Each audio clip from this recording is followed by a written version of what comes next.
চুৰি কথা শুনি আছে। মোৰ সমষ্টি শিৱসাগৰ জিলাৰ নাজিৰা। এই নাজিৰা সমষ্টিত ভোট চুৰকেইটাৰ ইমানেই উৎপাত হৈছে যে মই প্ৰতিদিনেই যিটো তেওঁলোকে বেয়া পায়, কয় পবিত্ৰ মাঘাইতে মোক কয় যে তেওঁ চিঠি লিখি থাকে। মই চিঠি লিখি তৎ পোৱা নাই।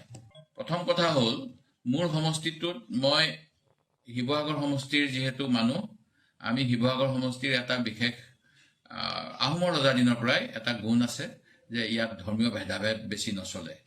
ইছলাম সম্প্ৰদায়ৰ লোকসকলৰ উপাধি মোৰ নিচিনাকৈ বৰুৱা, শইকীয়া, হাজৰিকা, বৰা এইবিলাকো আপোনালোকে আমাৰ জিলাত পাব। ই এটা সমন্বয়ৰ বাৰ্তা।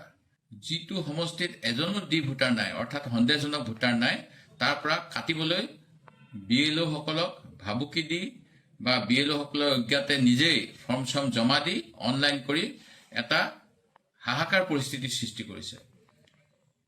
এই পৰিস্থিতি মোৰ সমষ্টিৰ যিসকল বিজেপিৰ যোৱা সময়ত প্ৰলোভনৰ ৰাজনীতি কৰি মদ, কুকুৰা, মাংস, টকা পইচা দি পঞ্চায়তৰ নিৰ্বাচনত কংগ্ৰেছৰ বিপক্ষে ভোট প্ৰদান কৰি জয়লাভ কৰিলে, তেনে মানুহবিলাকে কৰি আছে।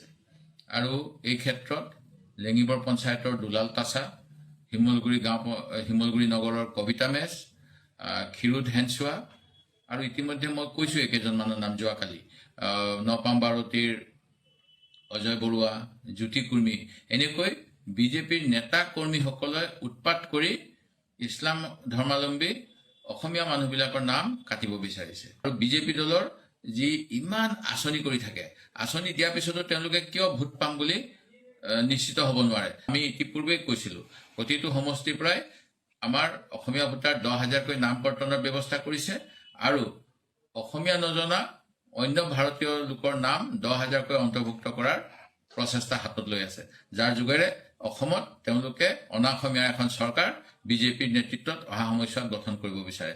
আৰু ইয়াক অসমৰ সকলো ৰাইজে প্ৰতিহত কৰিব লাগিব। ভোট চুৰিৰ কথা